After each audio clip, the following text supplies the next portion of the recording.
What's going on, Miami fans? This is Brian Smith talking a little Miami 2023 prediction. Some of the subjects you're going to be familiar with, one or two you might not. And these are questions that I've either had or Miami fans and people in general in college football have asked me about this year's Miami team. So I put up 5 questions. I put it on All Hurricanes, the article itself that this is embedded in. But here's the gist of this. These are just open-ended opinions. This is in no way, shape, or form something that's solidified. We haven't even gotten to ACC Media Days, which I believe are 26th, 27th, 27th, 28th, whatever it is, late in July. That doesn't mean we can't start talking about the 2023 season because the roster's pretty much set. They're in the middle of physical conditioning. There's not much else going on. July is the time to kind of soak in and look ahead to the next chapter, which is fall camp. Who are going to be the players that emerge and all that stuff. I'll get into that too at All Hurricanes. But for now, I have 5 questions that I have for myself. And quite honestly, I'm curious what some of you think. You can answer here or on the All Hurricanes Twitter account, etc. But please understand, again, this is preliminary. So number 1, and this is a big one that's been talked about a lot with Miami fans and to a certain degree myself as well. Will Mario Cristobal openly and consistently accept scenarios where they need to throw the ball over and over and over again because other teams are just saying, look, we're putting everybody up front. We're playing man. We're playing bump. We're challenging you. I don't think there'll be a ton of those scenarios, but when it happens and the numbers are flat out stacked against you, you have to be open-minded about throwing the football and not like on a play, like 5 or 6 in a row sometimes. Mario is flat out a run-first guy. Power football, which is cool, but that does not mean there aren't circumstances where you got to flip the switch. Shannon Dawson's a really good coordinator, and he wants to be balanced. He's talked about that many times. He was at West Virginia and was that way. He was at Houston and was that way. It's not going to change at Miami. He's even discussed it since he's come to Coral Gables. But at the end of the day, Mario is the head coach, so he's got to sign off on that, and he can't overrule. He can't meddle. I'm concerned about that because most run-first head coaches are extremely stubborn when it gets into that. So we'll see. That's my first question. I don't know the answer to that, and I'm not going to have an opinion on it until we get into the game against A&M, who has a phenomenal group of front 7 players, but their secondary is their biggest weakness because corner's thin. They've had transfers and it's all over the map. Have some talent, but that's where they're most vulnerable. If Miami is not open to throwing the ball consistently from quarter 1 all the way through, if A&M just decides to come after them, and it's hard to say what they'll do, that'll be a barometer. That game is the 9th of September. We'll know a lot more about this question during that football game. Number 2 on this, and this is an interesting one, on the other side of the ball, every school goes through this, and it's just something you got to find out about as well. I think he's smart enough not to let this happen too much, but Lance Guidry is the new defensive coordinator. He came over from Marshall, and he ran a complex scheme, depending on your definition of it, at Marshall with the Thundering Herd. But a couple of points. Number 1, they don't have the same talent there that like most of the ACC and SEC schools do at any one given spot, but they had a couple guys that really shine. They had a corner that was a dude. They had a couple guys in the front 7 that just had a knack for making plays on third down, whether it was rushing the passer, making him look down, reshuffle his feet, covering in the flat, whatever. They really played well. Assignment football to a degree, but with aggression. And they moved their fronts around a little bit in their pressures. They were multiple, which is a lot of data. Historically, there have been numerous coaches that have done well in college football at a program. But the next year they go somewhere else and they throw the book at the new squad's defensive players. And they try to run all of it and scheme to death, and then it falls into the toilet. I don't think Lance is going to do that, but there's still a fine line because it only takes one player on a defense, one, to be confused, and the other team's band is playing the victory song. It's just true. And the old saying is paralysis by analysis. What does paralysis by analysis mean? I'm thinking too much and I'm not playing fast. You'll hear a lot of coaches, a lot of commentators discuss that and it's a term that I probably use too much myself, but I don't know a better way to really discuss it. Miami has the talent in the back end. That's the good news with James and Cameron to kind of help offset some of this. But even with their talent last year, Miami, the Middle Tennessee State game, among others, they just got smoked on the outside. Wasn't because of bad technique, the other team was hot, whatever. You can't give anybody the extra ability to score. The quarterback, like the Middle Tennessee State, you got to give him props. He was throwing freaking dimes. So when another team's doing well, you've got to make sure you don't additionally help them, whether it's in the run game or the pass game, by blowing assignments. That is my concern.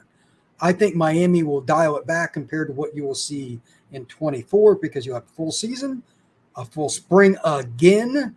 It's a lot of time to put these things in, and everybody, literally, every guy that plays has to be comfortable across the board. And that's a lot to ask when you've got 20-plus players that are going to be in and out of the game on defense.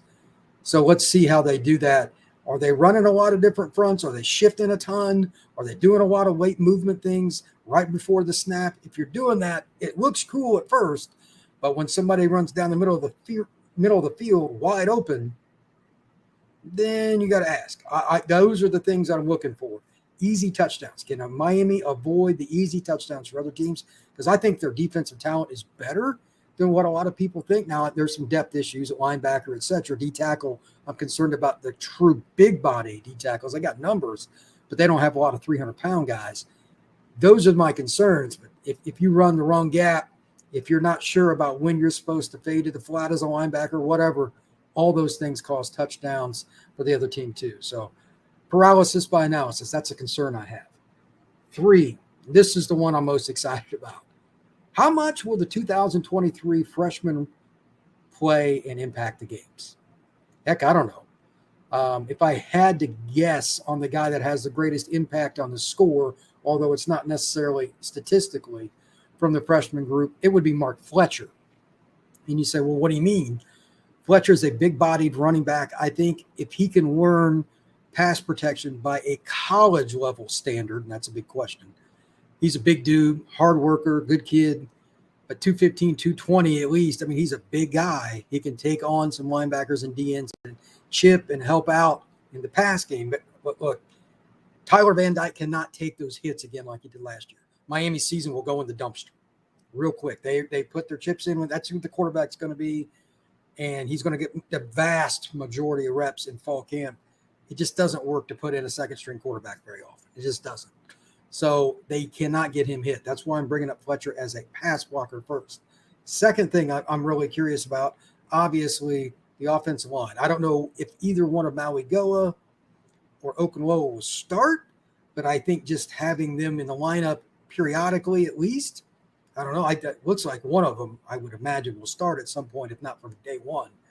But that pushing the pile is going to help the roster, man. Competition breeds success. That's another old saying that I'm cheating to use here, but it's true. Miami needs more guys in the freshman class each year, quite frankly, to do that. O-line should be good. On defense, one of the linebackers, I have no idea which one. One of those linebackers is going to have to come in and play because they are freaking razor thin on depth at linebacker. They got a couple of transfers and different things on defense that can help alleviate things at the slot position, et cetera. But linebacker, I'm pretty concerned about if there are any injuries. Tamauligo, his older brother, who transferred in from Washington State. That would be a big one. He needs to play, big body guy, 230. He needs to play. But what if he gets hurt? One of these freshman backers, I'm not even going to name any names. Like I'm preferentially looking at somebody. I don't know. One of them has to contribute. Final point, I still think that the cornerback situation has improved immensely. It's not out of the question that somebody like Damari Brown or Stafford could play some too. You need to rotate corners as well.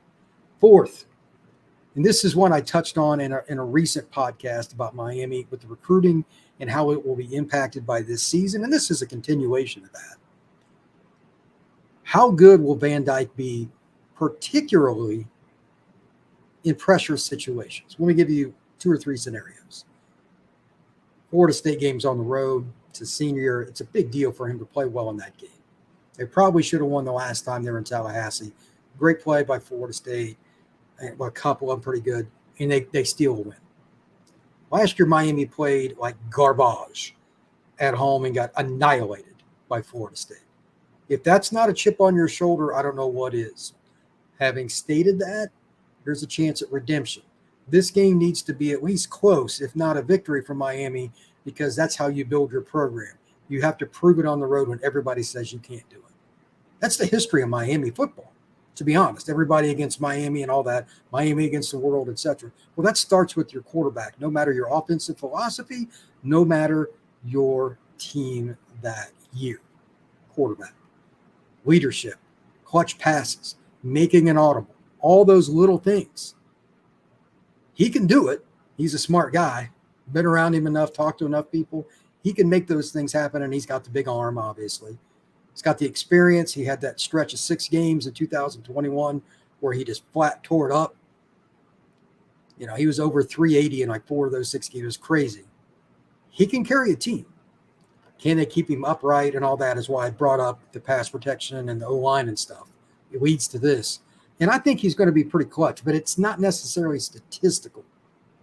Not necessarily. There'll be some moments where he's got to throw bombs to X or whatever, Colby and some of the different guys, Isaiah Horton, whatever it may be. But I'm more concerned about him being smart enough to take the check down and punt. I know that sucks. Nobody wants to hear it. But like Saban always says, drive ends on a punt, an extra point or a field goal, I'm good. It's just true. Turnovers are bad. Can't have them, especially when you're playing A&M, Clemson, Florida State, North Carolina State, Louisville. Those kinds of teams, bad. They have to be able to win those battles by being smart. That is a clutch player. Sometimes just check it down and punt is okay. Live to play another down. That's very, very important.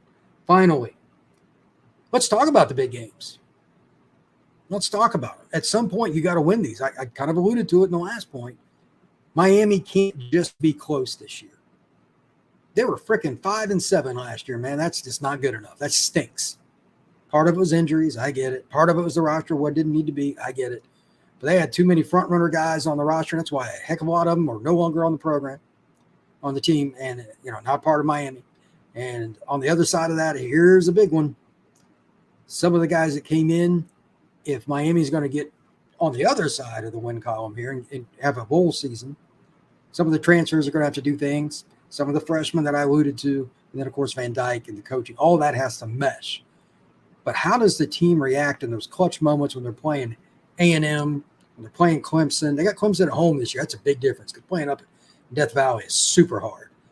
They do go to North Carolina and North Carolina State, if I remember correctly. They've got Louisville. That's a team you never know what you're going to get. That team's weird. I don't think Boston College, they were terrible last year. They should be at least a little better. Any game like that, a 7-10 point spread game, Miami needs to find a way with a senior quarterback, with a much improved offensive line, with better depth on both sides of the ball in general. They've got to find a way to win those 3 to 7 point games. That's the bottom line. And they sure as hell can't get beat by a gazillion against Florida State or anybody else. No more blowouts. Those are the things I'm looking at. So this is the kind of what I would call the neutral year, where if they went 6-6 and they lost a bunch of games by 3 points, it would be disappointing, but it wouldn't be shocking to me. I think they're going to win around 8 games. That's just my prediction. And I think the games that I just talked about, A&M, North Carolina State, Louisville, Clemson, and Florida State, they need to at least split that group. There's about 6 that are pretty good teams, and there's some other teams that are probably just flat out better. They can't. I don't want to see them get beat by somebody they should. Like last year, Middle Tennessee State came into Miami's house and smoked them. Can't have that either. Consistency. So this is the middle of the road, kind of the flat line. Where are we? I think Miami's roster is good enough. It honestly is starting this year, not last year. Last year was just an aberration. But let's see it. You got to prove it in their moments. Maybe I'm wrong. Maybe they still got to go through something else that I don't know about, but that's why you play the games. So with that said, check out the article at All Hurricanes, a little more in depth on some of the stuff I just talked about, but it is an overall look at the things that are happening. Everybody have a great day, and thank you very much.